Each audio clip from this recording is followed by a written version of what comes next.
So Anna Triandafyllidou is Professor of the Global Governance Programme at the Robert Schuman Centre here at the EUI. She's co-author of a new report addressing demand and anti-trafficking efforts and policies. So Anna, in regard to your new study on trafficking in domestic work in Europe, what makes domestic work so important to research when dealing with trafficking? Well, indeed, it's a new area and it's largely under-researched.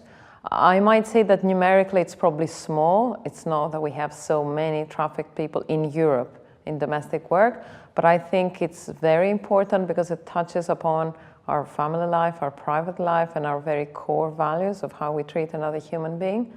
I think what we have found is one important issue is, how can I say, exploitation is a slippery slope. So you start by paying badly or not respecting, rest hours, and it can really drive you to a very severe exploitation situation. Another issue, of course, is how much migration policies contribute to this inadvertently. So when you have a person that is undocumented and is in a live-in arrangement, certainly the conditions, I'm not saying that this necessarily goes into trafficking, it doesn't, but you have some basic conditions there that make the person very vulnerable. A third issue that we have found, and it was a bit of a surprise to me, is that economic, it's not a profit, but let's say spending less for the kind of care you need is unfortunately an issue. And although many countries have good regulations for protecting domestic workers, in particular special types of social insurance to facilitate families, different ways to regulate and protect, it does happen that people remain completely unprotected and very vulnerable. Mm-hmm. So your recent research has been carried out in 7 countries across Europe. What are the common features of trafficking in domestic work across this area? Well, I would say there are 3 common features. One recurring area is that of trafficking in domestic work for diplomatic households. Diplomats generally have a right to bring with them a carer, a domestic worker for their family. And there are special conditions, they have diplomatic immunity. And sometimes, of course, again, I want to emphasize, sometimes this has led to cases of really abuse, forced labor, trafficking. Okay, this is one sector, but another sector I think that is different in different countries. So we have found, for instance, in Greece and Cyprus, agencies play an important role. They are intermediaries, so they bring people to the family. So the family address themselves to an agency, and the agency brings these people. The family is probably not fully aware of what is going on, so the agency presents it as normal, that they confiscate the passport. They propose rates that are clearly severely exploitative rates.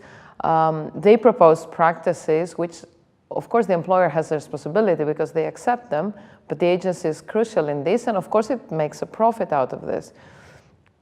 And usually, but not always, this involves irregular migration, but oftentimes, unfortunately, it also involves EU migrants, like EU citizens who are mobile.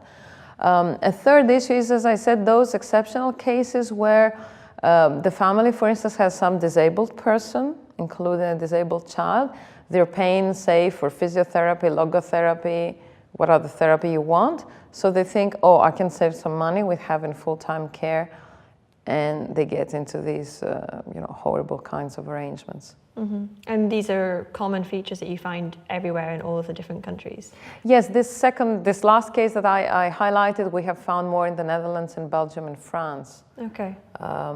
Diplomatic households, it's a bit sprawls up a little bit everywhere. Again, as I said, these are cases, of course, that have got a lot of publicity because oftentimes the diplomats try to get away with in inverted commas, murder. They try to get away using their diplomatic immunity. That, in my view, is designed for other purposes, not for these purposes. So if you could sort of summarize the main findings of your study and maybe suggest what you think can be done to prevent trafficking occurring in Europe. Well, for domestic work, I think it's easy. One important issue, one important thing that can be done is create more legal channels for domestic workers. There's clearly in Europe a need for care and domestic work because our societies are aging and because our societies are affluent, and even unemployed people don't want to do this kind of work. So if it happens, make it happen legally, properly, have the workers informed, protected. A second issue, have follow-up sessions at least once a year. I think one country has this. I think it is Belgium, which has instituted this, particularly for diplomatic domestic workers, that the worker has to visit the agency once a year and they check, you know, are you okay? Is everything going okay? This is an important and not very expensive measure. Now, a third thing is, I think, awareness with employers. That could be done through trade unions, through NGOs, or general awareness campaigns. As I said, I don't want to excuse employers, but they need to be better informed what they do. This is a crime. So if you confiscate the passport, if you don't let the worker free in their free time, this is a crime. It's not in your discretion. Okay. Well, thank you very much, Anna. It's been a pleasure to talk to you. Thank you too.